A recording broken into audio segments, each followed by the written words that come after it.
जातोय जसे एखाद्या लहान मुलाला हळूवार कुरवाळतात त्या रीतीने चेंडूला हळूच ढकलून दिले। धावसंख्या एक नंबर पडते, धावसंख्या होते 3-5-1। गोलंदाज निकू रत्नागिरीहून बिलॉंग करणारा निकू आता मात्र समोर अमेय सारख्या फलंदाजासमोर। अमेयचा विचार केला तर उंच पुरा अमेय खरोखर चांगला फलंदाज आहे। गुणी फलंदाजामध्ये ज्याला मानलं जातं तोच अमेय।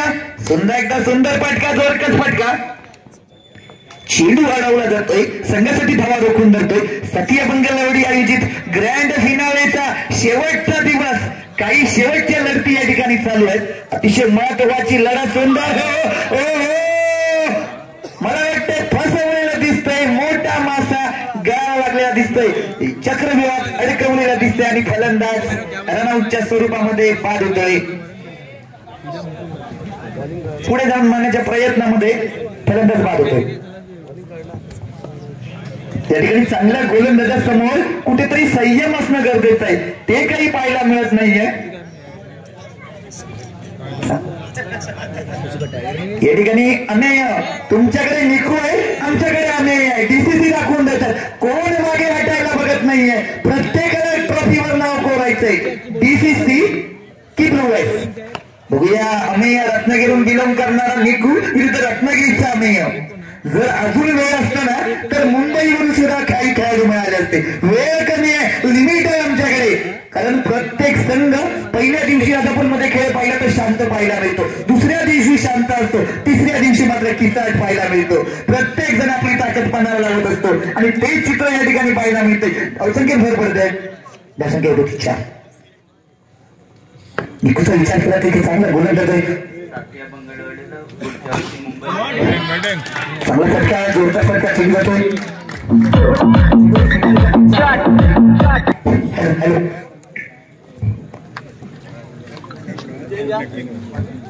अतिशय महत्वाची लढत, नवीन गोलंदाज मला पहिल्यांदा या ठिकाणी पाहायला मिळतोय। गोलंदाजाचं नाव सांगायचं,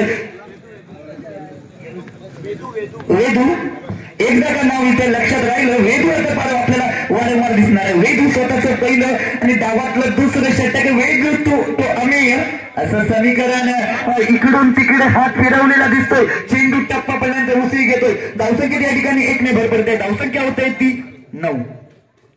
दुसरं षटक प्रगतीपथा उलटताना उपउपांत्य फेरीचा चौथा सामना आणि त्यांचं कुलवेष्टीच्या बारासह डायलू करणारा त्यांचे बापू भोसले या ठिकाणी अवांतर घोषित करतात। धावसंख्येत 1 ने भर पडतात, धावसंख्या डबल बिगर मध्ये धावसंख्या 10। सुंदर चेंडू मागे जाऊन बॅकफूट, तू अडवू की मी अडवू, मी अडवू की तू अडवू। आत्ताच्याच भाषेमध्ये पाहायला गेलं तर सगळीकडे चहा पाण्याचे कार्यक्रम असतात, मुलगा मुलगी एकमेकाकडे बघते आणि दोघं एकमेकाकडे बघितलेलं आहे आणि चेंडूने आपलं काम चोख बजावलं। चेंडू जातोय सीमारेखा पार 4 धावांसाठी। आता मात्र अमेय चांगला फटका लगावतोय, जोरकस फटका होता। आता मात्र अवांतर पंच अवांतर घोषित करतात, धावसंख्येत 1 ने भर पडते, धावसंख्या होते ती 15। बोलो वेदू, वेदू मात्र आणि वेदू हा मोठा टर्न करायचा होता, तसं काही होत नाही आहे। आपल्या मनात बरंच काही करताना दिसतोय गोलंदाजी करताना। आता मात्र चांगला चेंडू, बाहेरून आत येणारा चेंडू फलंदाजाला बुचकाळ्यात टाकतोय। आता मात्र वेदू अचूक टप्प्यावर गोलंदाजी करताना दिसतोय। वेदू पुन्हा एकदा गोलंदाजी मार्क सज्ज होतोय। सुंदर चेंडू आहे, चेंडू जातोय घराच्या वरून एका धावेसाठी। इकडे किती वरून मारला तरी एकच धाव असणार आहे। धावसंख्येत 1 ने भर पडते, धावसंख्या होते 17 क्रिकेटमध्ये म्हटलं तर कोणाला तरी खतरा असणार आहे। बघूया खतरा कोणाला होते की असाच खतरा पुढे जातोय। गोलंदाजी मार्क सज्ज होतोय, स्वतःच पहिलं डावातलं दुसरं षटक। ओहो, मी म्हटलं होतं अशुभ आकडा 17, खतरा नक्की कोणाला तरी आहे। इकडे नवीन फलंदाज पप्या मसूरकर एक आक्रमक फलंदाज आहे। पप्याचा विचार केला तर एक चांगला फलंदाज आहे। सुंदर फटका, वेदू मला वाटते कमबॅक करतोय। पप्या मसूरकराला स्वस्तात माघारी जातोय। आल्या पावलाने गुरु घोटणकर समोर असणारा एक रत्नागिरीचा, बघूया खेळ होतोय का आणि गोलंदाज नेम सांगायचंय मनीष। पावसाळी क्रिकेटमध्ये राजापूरमध्ये मनीषची गोलंदाजी पाहायला मिळाली होती, पाऊस गेलाय, आता मात्र थंडी पडायला लागलेली आहे। मनीष मात्र मैदानात गोलंदाजी करताना दिसते। धावसंख्येत 1 ने भर पडते, धावसंख्या होते ती 19। गुरु गोटनकरचा विचार केला तर बऱ्याच संघाकडून चांगला खेळ केलाय. तोच गुरु फलंदाजीसाठी सज्ज होतोय. अतिशय महत्वाचा फलंदाज आहे. सुंदर चेंडू, सुंदर फटका, तेवढं चांगलं क्षेत्ररक्षण केलं जातंय. मला वाटतं संघाचा संघनायक असणार रमेश चेंडू होते. संघासाठी धावा रोखून देत. धावसंख्या होते ती 20. आम्ही जो संघ मालकाने विश्वास दाखवलाय तो विश्वास अजून तेवढा फटकेबाजी पाहायला मिळत नाही. कारण समोरचे संघ सुद्धा तेवढ्या ताकदीचा गोलंदाज आहे. रत्नागिरीमध्ये एकमेकांसमोर खेळणारे खेळाडू आता मात्र या ठिकाणी मंगलवाडीमध्ये खेळताना दिसतात. सुंदर चेंडू आहे. चेंडू जातोय डिक्लेरेशन बॉक्स मध्ये एका धावेसाठी. धावसंख्या 1 ने भर पडते. धावसंख्या होते ती 22. चेंडू शॉर्ट रन आहे. काहीच नसणार आहे. जे काही केलं ते पुन्हा करायचंय. 0 धावा असणार आहे आणि आम्ही स्ट्राईकवर असणार आहे. या चेंडूचा निकाल नाहीये. या चेंडूवर काही मला वाटतं काहीच नसणार आहे. शॉर्ट रन असणार आहे. ऍक्शन नसल्या कारणामुळे या ठिकाणी धावा काही निघत नाही. धावसंख्या आहे तिथे. धावसंख्या आहे ती 21. सुंदर चेंडू. आता मात्र आम्ही दाखवून देतोय मला एवढ्या लांबून का बोलवलेलं आहे. रत्नागिरीहून बिलांकन आम्ही आता मात्र चौकार लगावतोय. धावसंख्या 4 ने भर पडते. धावसंख्या होते ती 25. 3 षटकाच्या समाप्तीनंतर धावसंख्या होते ती 25. त्यानं मला तो षटक थोडंसं लांबलं होतं पण नंतर कमबॅक केली होती. तोच वेदू गोलंदाजी मार्को सच्च होतो. डाव्या हाताचा गोलंदाज वेदू आणि मला वाटतं फलंदाज सरकार बाद होतोय. गुरु बाद होतोय. बघूया गुरुच्या घेण्यासाठी गोल करतोय. धावून येतो. आता बघूया बाई काय करतोय. आणि अभय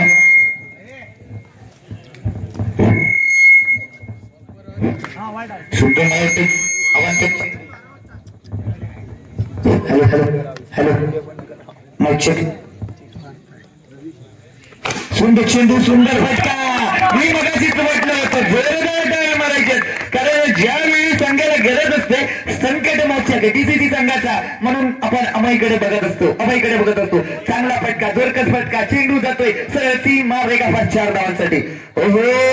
आणि चेंडू बघूया पंच किती धावांसाठी. वरती अंगठा की खाली अंगठा.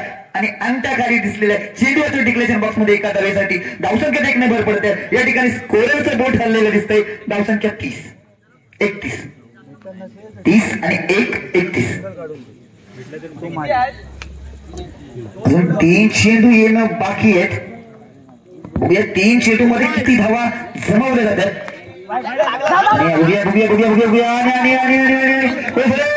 काय होतं. इकडे जातोय चेंडू, तिकडे जातोय. पंचांकडे अपील. वेदू गोलंदाजी मार्को सज्ज होते. धावसंख्या आहे ती 31. थोडासा मला वाटतं या ठिकाणी एवढा वेळ तू घेतलास. मी सुद्धा थोडा वेळ घेणार आहे. यालाच म्हटलं तर क्रिकेटमध्ये या गोष्टी सुद्धा असणं गरजेचं आहे.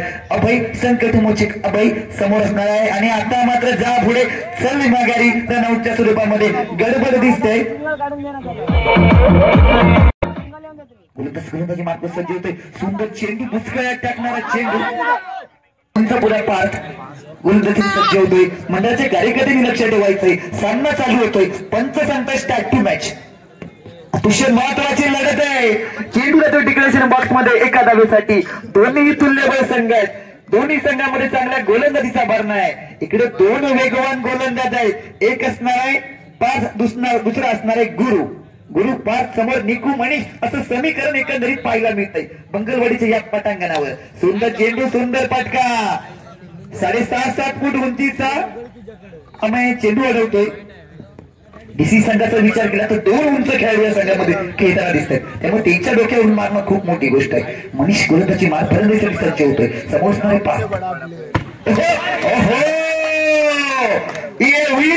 फलंदाज बॅक टू पॅव्हिलियन.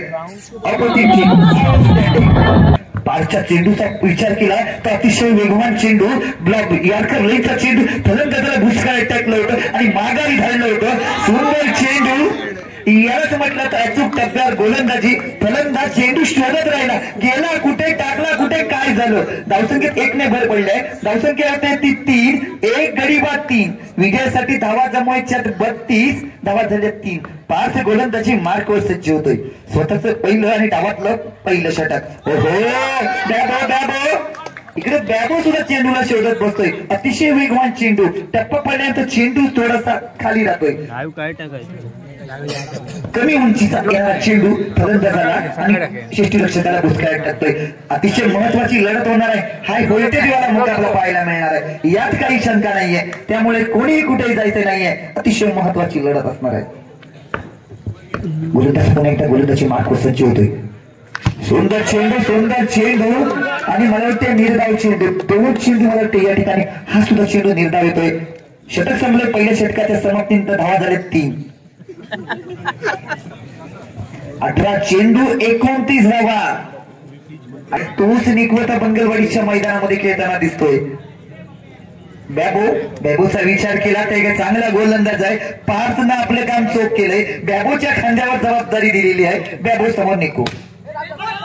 हो थोडस त्याचा क्षेत्ररक्षण अमाई चेंडू अडवतोय. संघासाठी धावा रोखून धरतोय. अतिशय महत्वाची लढत डीसीसी विरुद्ध ब्लू वेल्स. बॅबो चेंडू विकण्यासाठी सज्ज होतोय.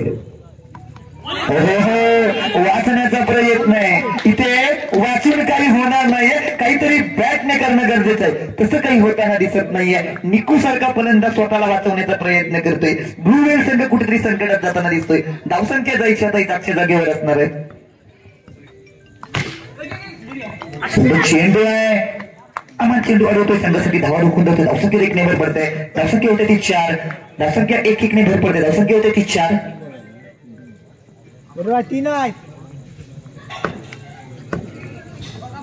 धावसंख्या 4.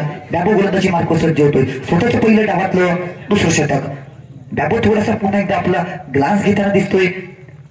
सुंदर चेंडू. एका धावेने काही होणार नाहीये.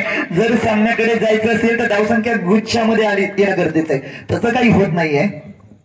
आता मात्र चांगली गोलंदाजी या ठिकाणी पाहायला मिळते. सुंदर चेंडू. तेवढं चांगलं क्षेत्ररक्षण. पंचांकडे अपील पंच बघूया. मला वाटते पंचांच्याकडे या ठिकाणी अपील फेटाळून लावतात. धावसंख्या आहे तिथेच. 1 ने भर पडत. सॉरी धावसंख्या होते ती 6. धावसंख्या 6-0-6. बघूया अतिशय महत्वाची लढत असणार आहे. डीसीसी राजापूरची गोलंदाजीचा विचार करत चांगली गोलंदाजी आणि अभय 1 धाव अतिशय महत्वाची आहे. चेंडू तो डिक्लेरेशन बॉक्समध्ये एका धावेचा 25 धावा. दुसरं षटक पारच्या हातामध्ये.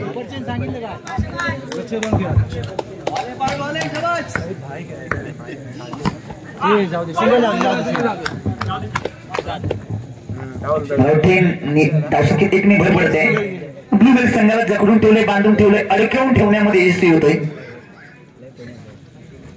चेंडू तो डिक्लेरेशन बॉक्समध्ये एका धावेसाठी पंच समजावून सांगतायत. चेंडूंना नाराज करतायत. पार्थ गोलंदाजी मार्ग सज्ज होतोय. उच्चपुरा पार्थ. सुंदर फटका आणि चेंडू तो डिक्लेरेशन बॉक्समध्ये एका धावेसाठी. धावसंख्येत 1 ने भर पडते.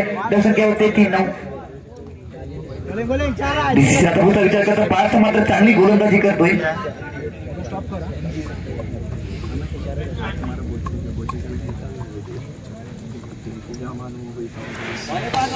पाच मात्र टप्प्यावर गोलंदाजी करतोय. 5 स्वतःच दुसरं डावाचं तिसरं म्हणजे निर्णायक षटक. सुंदर चेंडू. सुंदर तेवढं अभय मात्र चांगलं क्षेत्ररक्षण करतोय. संघासाठी धावा रोखून धरतोय. मोठा फटका काही बघायलाही मिळत नाहीये. या ठिकाणी सिंगल डबल मध्ये खेळ चालू आहे. या ठिकाणी सिंगल डबल कुठेतरी संकटात टाकणार आहे. जर सामना जिंकायचा असेल चौकार येणं गरजेचं. धावसंख्या भर पडतंय. धावसंख्या होते ती 10. सुंदर चेंडू. बॅट आणि चेंडूचा संपर्क येत नाहीये. यष्टीरक्षक मात्र पुढचं काम आपलं चोख बजावतोय. आकिब मात्र या ठिकाणी आपल्याला शांत पाहायला मिळतोय. आकिबच्या बॅट मधून मारावी तशी फटकी या ठिकाणी पाहायला मिळत नाहीये. बघूया आणि आकिब स्वतःवर नाराज झालाय. माझं काही होत नाहीये, दुसरं कोणीतरी येऊ देत. आणि वेळ मात्र निघून गेलेली असते. 10. तिसरं षटक प्रगतीपथावर असताना धावसंख्या 10. नाजूक अवस्थेमध्ये ब्लू वेल्स संघ आपल्याला पाहायला मिळतोय. डीसीसी ऑन फायर दिसत आहेत. हो डीसीसीची गाडी वेगात दिसते. षटक संपते. 3 षटकाच्या समाप्तीनंतर धावसंख्या झाली ती 10. 3 आपल्याला संघ सापडलेले आहेत. चौथा संघ बघूया कोणता सापडतोय. 6 चेंडू 22 धावा. गोलंदाज अमेय. हो सुंदर फटका. चेंडू अडवला जातोय. आणि कंपल्सरी चेस असणार आहे, त्यामुळे 5 चेंडू 21 धावा, 5 चौकार लगावले तरी काही होणार नाहीये. फक्त यामध्ये आता नशिबाची साथ असणं गरजेचं आहे, चमत्कार होणं गरजेचं आहे. बघूया काय होतं. चमत्कार गोलंदाज करू शकतो जर करा, आणि तरी सुद्धा या धावा जमवणारे नव्हते. आता मात्र वेगळं चित्र आहे. पार्थ मात्र उंच पुरा चेंडू अडवला जातो, धावसाठी टेकणे भर पडते. 4 चेंडू आणि 18 धावा. आता मात्र लक्ष अशक्य दिसतंय, पण क्रिकेटमध्ये पाहिलं गेलं तर अशक्य असं काही नसतं, कोणतीही गोष्ट शक्य होत असते. सुंदर चेंडू आणि आता मात्र सिंगल डबलचा खेळ. निकू मात्र सलामीला आलेला निकू आता मात्र थोडस ब्लू व्हेल संघाला नाराज करतोय, प्रेक्षकांना नाराज करतोय. निकू कडून बऱ्याच अपेक्षा होत्या, तसं काही होताना दिसत नाहीये. सुंदर चेंडू पंच करायचा होता. धावसंख्या 1 ने भर पडते. धावसंख्या होते ती 16 धावांची गरज. काही चेंडू आणि 16 धावा. सामन्याचं चित्र एका बाजूने झालेलं दिसतंय. आता मात्र अवांतर चेंडू, अजूनही 15 धावांची गरज आहे. पंच अवांतर घोषित करतात. शेवटच्या षटकातील काही चेंडू येणं बाकी आहे. अमेय मात्र चांगली गोलंदाजी करतोय. उलटा शैलीचा अमेय रत्नागिरीहून बिलॉंग करणारा निकू साठी. ओहो, आता मात्र डॉट चेंडू, निर्धाव चेंडू ब्लू व्हेल संघ संकटात सापडलेला दिसतोय. चांगली गोलंदाजी केल्यानंतर आता मात्र बीसीसी राजापूर संघाच्या भेदक माऱ्यासमोर संघ ढासळताना दिसतोय. सुंदर चेंडू अमेय, आणि हा मात्र सामना 4था फायनलिस्ट मिळवलेला आहे. या ठिकाणी चिट्या बनवायला घ्यायच्या.